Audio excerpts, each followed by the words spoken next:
Olá, seja bem-vindo a mais uma aula de introdução à sociologia.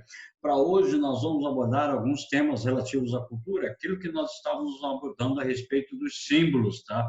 Os sinais, os símbolos dentro de uma cultura. Então, tudo aquilo que representa necessariamente uma estrutura do pensamento cultural. Então, nós temos que partir do elemento chamado cultura imaterial e o simbolismo dentro da cultura. Essa nossa aula está em cima do material que foi deixado disponível dentro do Google Classroom para você. Eu preciso que você tenha em mãos o material que foi deixado disponível para vocês no Google Classroom de introdução à sociologia, porque nós vamos adotar uma lista de exercício. Caso você não tenha impresso a lista de exercício, você pode acompanhar pela minha projeção, tá certo?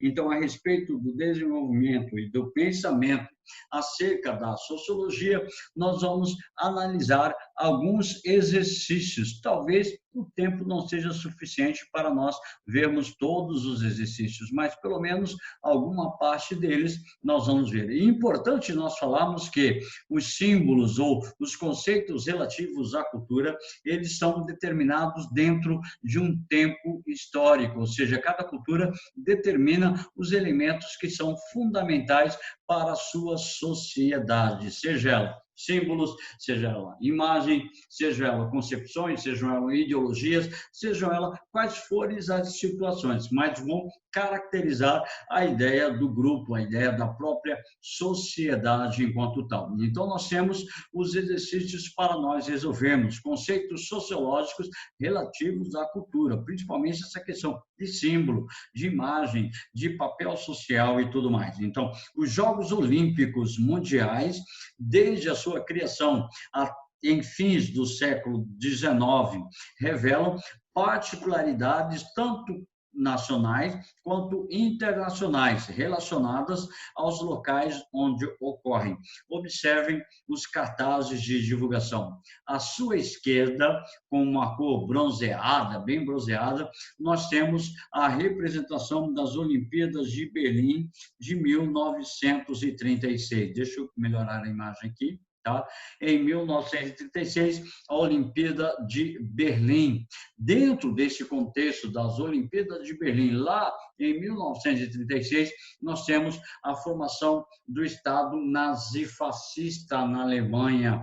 E se você estudou história, se você estudou ainda este ano história, você já deve ter estudado o período entre guerras, tá? O período entre guerras foi o momento ou o período em que houve um desenvolvimento de ideais ou de bandeiras ou de nacionalismos extremados na Europa, como é o caso do nazismo, como é o caso do fascismo italiano, como é o caso do fascismo espanhol e o fascismo português, sem contar a Revolução Socialista na Rússia, ou a Revolução Socialista soviética, introduzida a partir de 1922. Então, a Rússia muda de nome em 1922 para a República da União das Repúblicas Socialistas Soviéticas. E, em consequência disso, o Estado nazista está se desenvolvendo cada vez mais. E para desenvolver a estrutura do Estado nazista, nós temos o desenvolvimento do ideal do nacionalismo, nós temos a criação de símbolos, imagens, bandeiras, marcas registradas que simbolizam a ascensão do nazismo na Alemanha. Uma dessas condições foi a Olimpíada de 1936, que foi estabelecida dentro da Alemanha. Em 1936, a Alemanha estava passando pelo processo de expansão do ideal nazista. E um dos ideais nazistas é o ideal do arianismo, ou colocar uma chamada superioridade racial dos arianos, ou estabelecer como um símbolo cultural a superioridade dos alemães em relação às demais nacionalidades. Portanto, a primeira propaganda,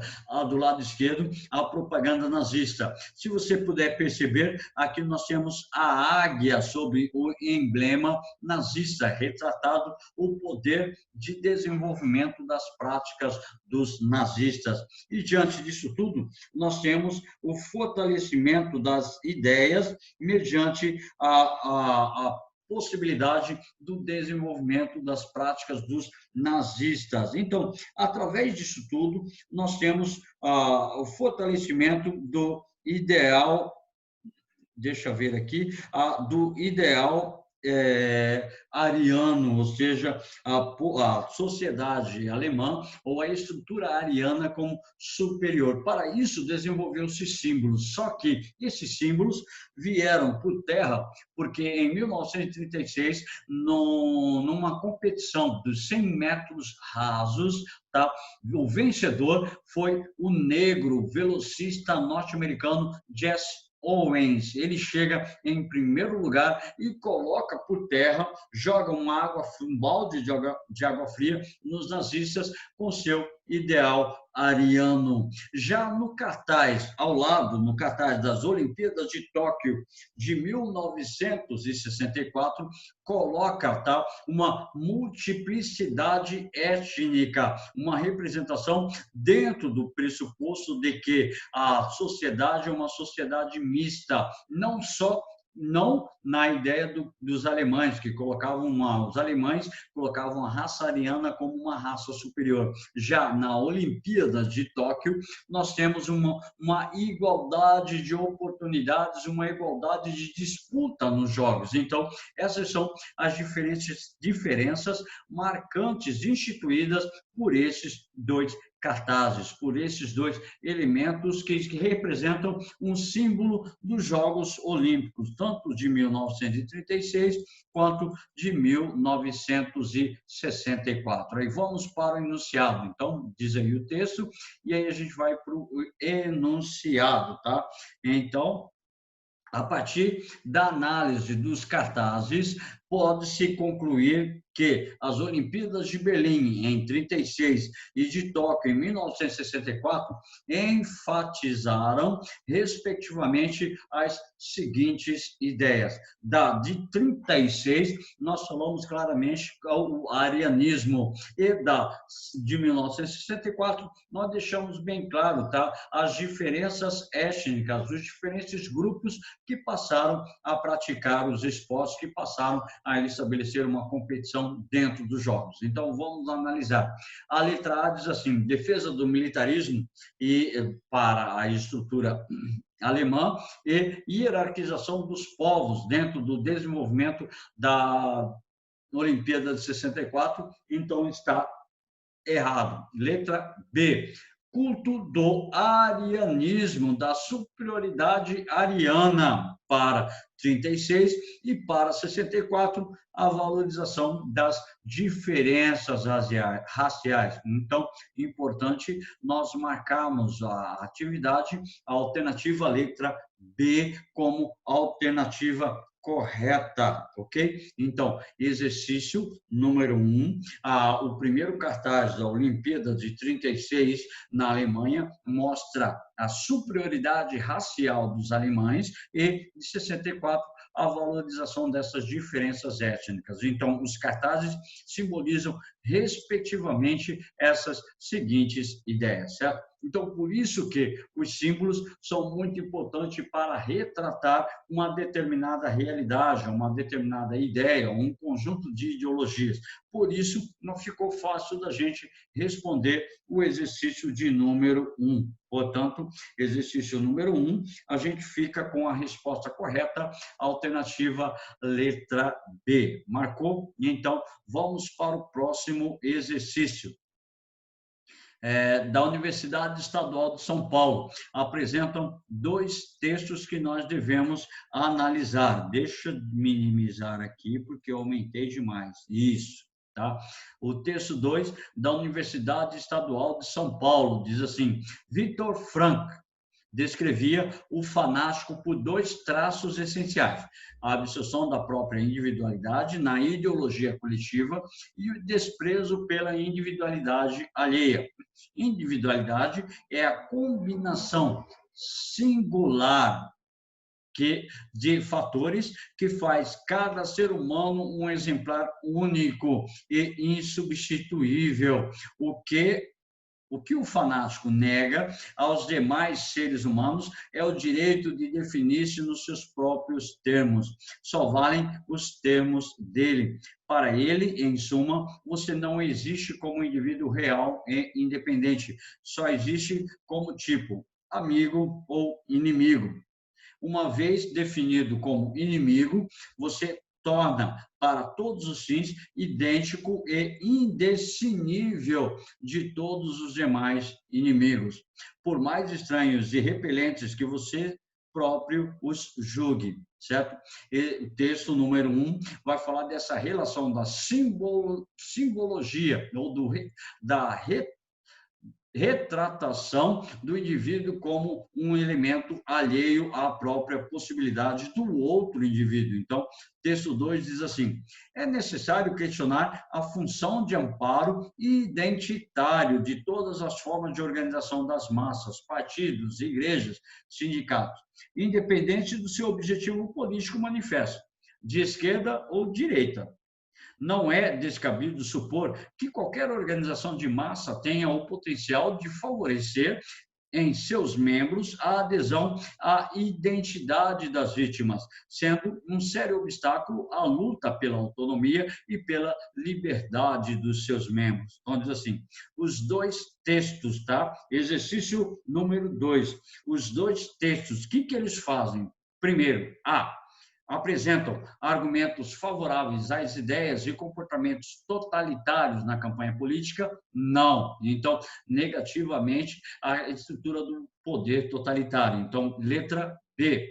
Defendem a ideia de diferenças claras entre amigos e inimigos no campo da política? Não necessariamente, porque o texto 2 fala que todas as formas de organização, independente do seu objetivo manifesto, de esquerda ou de direita, são elementos que pressupõem um amparo identitário. Então, joga fora. Exercício letra C. Sustentam que a união dos oprimidos em organizações de massa é o mais importante que a própria individualidade. Na verdade, ele não coloca essa questão, ele vai colocar em consideração a questão da identidade do sujeito dentro dessa possibilidade de fanatismo. Portanto, já dei a resposta alternativa, letra D. Utilizam o conceito de fanatismo e de identidade coletiva para questionar o irracionalismo. Portanto, a letra D configura-se como a resposta correta para o nosso exercício, só confirmando se eu marquei anterior, tá? Então, exercício letra E. Concordam que o pertencimento ideológico de direita é critério exclusivo para definir o fanatismo político. Não, eu tenho fanático tanto na direita quanto na esquerda. Independente dos grupos que eu posso desenvolver, existem tanto para um lado quanto para o outro a representação do chamado fanatismo e a ideia fundamental a respeito dessa fundamentação, certo? Aí nós temos o desenvolvimento do conhecimento acerca da análise do sujeito ou do indivíduo enquanto tal. Exercício número 3. Respirar um pouquinho, fazer um alongamento e continuar o desenvolvimento dos exercícios. Vamos lá. Exercício número 3. O grupo do eu faz, então, de sua visão única e possível, ou mais discretamente, se for o caso, melhor, a natural, a superior, a certa.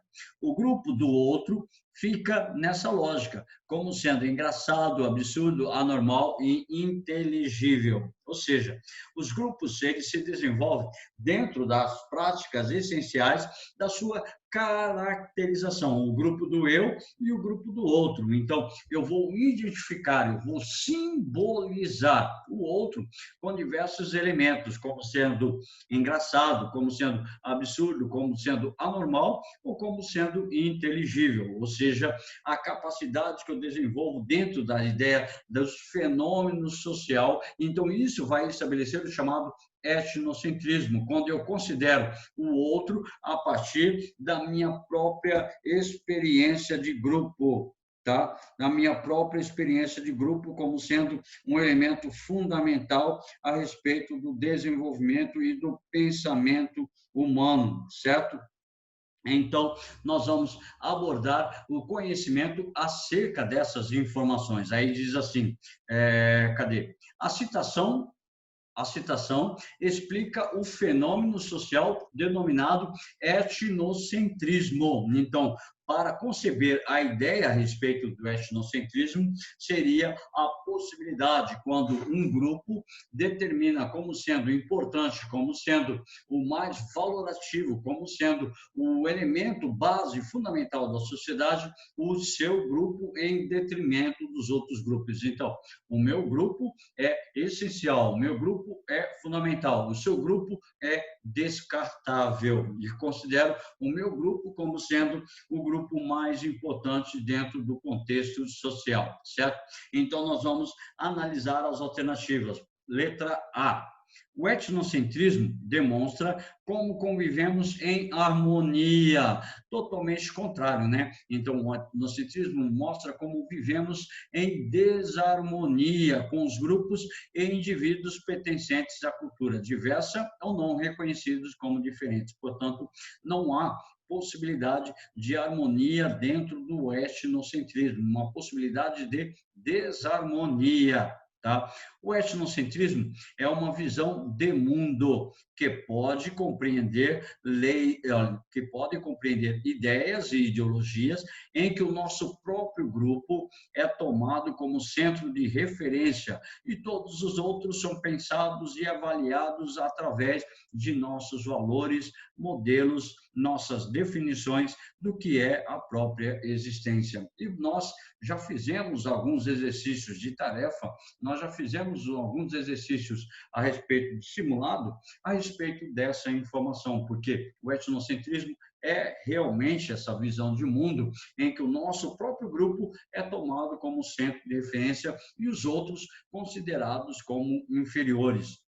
Numa de nossas aulas, eu usei o exemplo da chegada dos espanhóis e dos portugueses na América. Quando os portugueses desembarcaram no Brasil, eles consideravam a sua cultura superior à cultura indígena. Aí eu falava que não existe cultura superior à outra. Cada cultura apresenta os seus fenômenos, cada cultura apresenta os seus elementos constitutivos, portanto, cada cultura tem os seus pormenores, cada cultura existe a partir de um conjunto de práticas, de técnicas que são fundamentais. O que poderia ser diferente, o que poderia ser superior na cultura portuguesa em relação à cultura indígena seria o progresso tecnológico. Aí sim, o progresso tecnológico da cultura portuguesa era superior à cultura indígena, ao progresso tecnológico da cultura indígena. Mas nós estamos falando de um fator da cultura. Então, cada cultura apresenta dentro de si os seus pormenores, os seus elementos e suas próprias características. Portanto, o etnocentrismo é essa visão de mundo, sim, em que o nosso grupo é tomado como centro de referência e os outros são pensados e avaliados através dos nossos valores. Por isso, o português, quando chegou na América, considerou que o índio que andava nu pela mata era uma condição imoral. Aí acabou vestindo o índio, certo? Então, dentro desses pormenores, nós temos as características da diversidade cultural. Portanto, Nós podemos falar em diversidade cultural, mas não podemos falar em superioridade cultural, certo? Letra C. O etnocentrismo é uma visão de mundo que pode ser compreendida entre ideias e ideologias em que buscamos não julgar, não avaliar as diferenças, e sim compreender as especificidades culturais de cada grupo ou cultura. Seria bom se fosse realmente isso, mas é totalmente o oposto. Então, a alternativa letra C é totalmente o oposto da alternativa letra B. Então, vamos para frente. Letra D. O etnocentrismo demonstra a luta de classe nas sociedades capitalistas a partir da teoria marxista. Não, não tem nenhuma ligação com esse pensamento marxista, portanto, joga fora. Então, o etnocentrismo é uma teoria que explica que não devemos interferir nas outras culturas. Joga fora essas informações e fica somente com a informação da alternativa letra B. Portanto, para nós entendermos os detalhes a respeito da cultura e do etnocentrismo, nós podemos entender essa definição, certo? Então, letra B, definição do que é etnocentrismo, certo? Exercício 3, letra B. Para continuar a nossa abordagem, nós vamos pegar o exercício de número 4, onde vai falar das regiões multiétnicas. Então, dentro de uma região multiétnica, ou seja, onde eu tenho um elemento de um conjunto de elementos de culturas diferentes, onde vai se desenvolver um campo democrático de análise dos direitos desses indivíduos. Então, Exame Nacional do Ensino Médio. Muitos países se caracterizam por terem populações multiétnicas. Com frequência, evoluíram desse modo ao longo dos séculos. Outras sociedades se tornaram multiétnicas mais recentemente, tá? Como resultado de políticas de incentivo à migração ou por conta de legados coloniais e imperiais, como, por exemplo, o Brasil é uma sociedade, tem uma população multiétnica, porque desde o seu processo de formação ela já é miscigenada, ou seja, ela já tem uma diversidade dos elementos constitutivos da sua organização social. Portanto, antes nós falávamos que a sociedade brasileira, ou a cultura brasileira, era formada por negros, tá? O branco e o índio. Hoje nós falamos assim, tá? O afrodescendente, o europeu e o nativo. A partir desses três grupos, outros grupos mesclaram-se com a estrutura social, com a estrutura étnica brasileira. Tá? Por exemplo, no século XVIII, com a mineração, além de portugueses, além de espanhóis, vieram outros indivíduos de outros estados, de outros territórios, como, por exemplo, da Alemanha, no final do século XVIII para o século XIX, nós temos a cultura do café, e isso vocês viram também em história. E com a produção do café, nós tivemos o desenvolvimento de novas etnias, vieram para o Brasil, japoneses vieram para o Brasil, alemães vieram para o Brasil, italianos vieram para o Brasil, árabes vieram para o Brasil, diversas quantidades de indivíduos. E mais recentemente, alguns países têm tornado-se uma população multiétnica, como é o caso da França, como é o caso, por exemplo, da Alemanha, que está recebendo diversos imigrantes do norte da África, diversos imigrantes da região da Palestina, diversos imigrantes da região da Turquia e assim sucessivamente. Então, do ponto de vista do funcionamento das democracias contemporâneas, o modelo de sociedade descrito demanda simultaneamente, então, duas relações que demandam a ideia do pensamento dessas democracias contemporâneas. Primeiro, letra A, defesa do patriotismo e rejeição do hibridismo, não, joga fora. Você vai defender o patriotismo, mas você não pode rejeitar a fusão cultural que ocorre dentro do seu estado, dentro do seu território. Então, universalização dos direitos e respeito à diversidade. Aí sim, tá? Dentro dessa prerrogativa, os imigrantes passam a ter os mesmos direitos e devem ser tratados com a mesma relação por ter ou por possuir diferentes ou diversas nacionalidades. Mas, uma vez que ele se estabeleceu dentro do território, uma vez que ele migrou para o território, recebeu a sua naturalização, foi aceito como um refugiado, ele passa a ter os mesmos direitos que um cidadão do seu território, tá? Isso causou diversos problemas em países da Europa, porque o imigrante recém-chegado, ele já tinha os mesmos direitos que um cidadão nato, que um nativo da sua região. Isso causou diversas visões de xenofobia dentro da estrutura social, dentro da estrutura formada daquele país, certo? Então, nós ficamos com a alternativa, deixa eu marcar aqui, a alternativa correta, letra B. Segregação no território e estímulo ao autogoverno. Não. Então, quando o imigrante chega, eu não vou delimitar uma área para ele, tá? Onde ele vai instituir um autogoverno. Ele vai ser inserido dentro do contexto social normal da sociedade. Então, nós temos política de compensação e homogeneização do idioma, não. Há uma possibilidade de respeito ao idioma do imigrante. Só que, por exemplo, eu tenho um árabe, tá? Eu tenho, vamos dizer assim, um libanês. O libanês pediu refúgio para o Brasil, foi aceito. Ele vem para o Brasil, ele traz costumes, ele traz tradição, ele traz religião, ele traz idioma. Só que ele deve adaptar-se ao território, principalmente a questão do idioma, porque não são todos os brasileiros que estabelecem as suas relações políticas, as suas relações de idioma na língua árabe, na língua libanesa. Portanto, ele tem que sofrer um processo de adaptação. E um dos maiores símbolos da humanidade é a capacidade de desenvolver um idioma, ou seja, um símbolo linguístico. Então, o exercício número 4, alternativa correta, letra B, certo?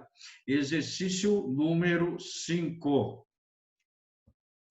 Exercício número 5 fala novamente dessas estruturas de jogos, essas estruturas de desenvolvimento do pensamento, ou, aliás, perdão, de jogos não, de instituições que marcam gradativamente a estrutura dos direitos humanos. Então, temos assim, Exame Nacional do Ensino Médio.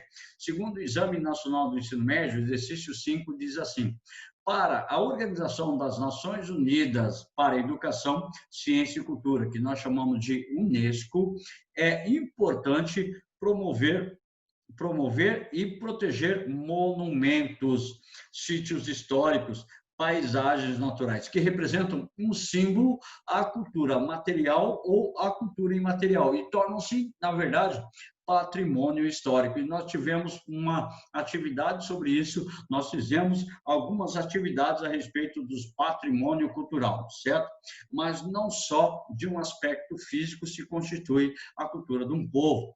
Tradições, folclore, saberes, as línguas, as festas e diversos outros aspectos e manifestações devem ser levados em consideração. Então, nós estamos falando do aspecto material e do aspecto imaterial da cultura, do patrimônio material e do patrimônio imaterial. Então, diz assim, os afro-brasileiros constituíram e ainda constituem fortemente na formação do patrimônio imaterial do Brasil, que concentra o segundo contingente de população negra no mundo, ficando atrás apenas da Nigéria. Então, você perceba necessariamente essa relação cultural miscigenada que existe no Brasil. Uma grande concentração, um grande contingente de população negra dentro do nosso território, e isso incide diretamente nas manifestações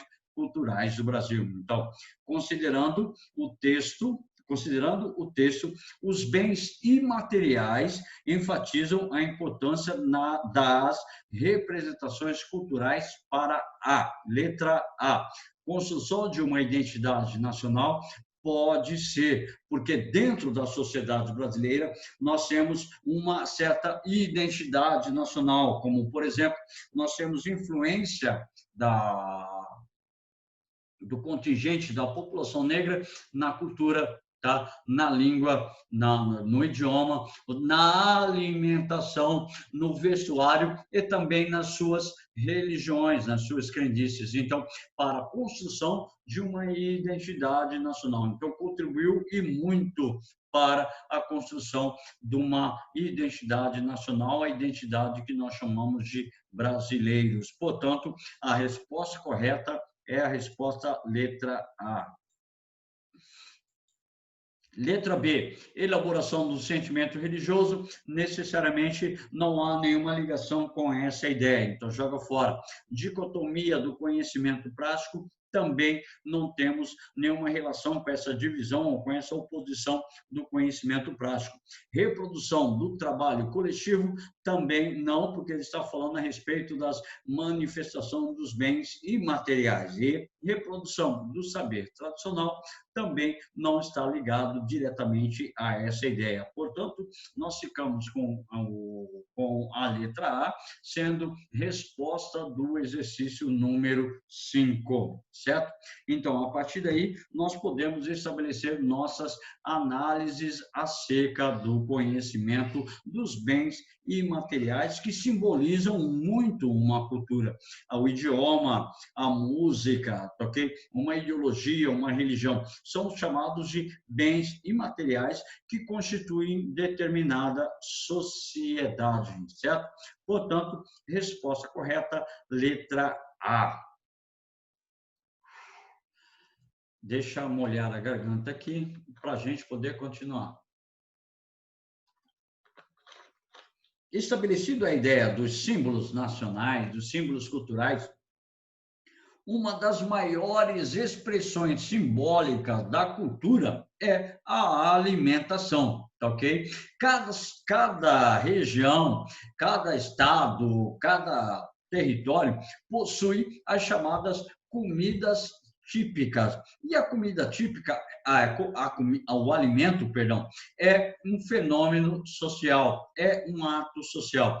Se você vai, por exemplo, para fora do Brasil, nem todo país, nem todo território, para onde você for, você vai encontrar facilmente o arroz e o feijão. Tá? Ou você vai para a região Nordeste, existem pratos típicos da região Nordeste que você não come regularmente aqui na nossa região. Ou, o contrário, eles saem da região Nordeste, vêm para a nossa região comer alguns pratos típicos que estão caracterizando a cultura local, simbolizam a cultura local.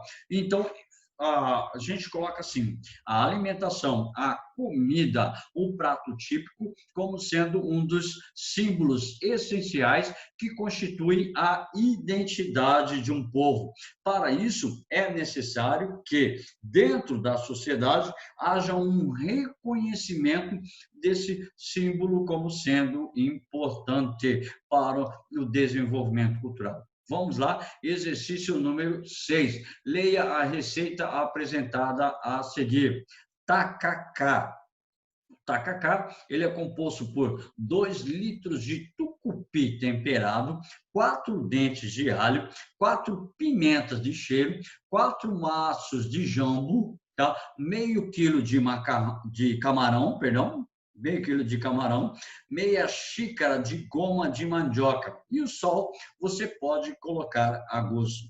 Modo de servir, muito quente em cuias, temperado sempre com pimenta. Portanto, diz assim a nossa informação. Aí diz assim: comer é um ato social, histórico, geográfico, religioso, econômico e cultural. Isso tudo é a nossa prática da alimentação. Por exemplo, eu vou almoçar fora. Quando eu estou dando aula, eu almoço em restaurantes. Então, eu como os chamados pratos econômicos daquele local, tá? Então, eu vou comer arroz, feijão, carne, macarrão, salada e tudo mais. Ou seja, os pratos que são práticos e são servidos diariamente. Então, comer é um ato social, histórico, geográfico, religioso.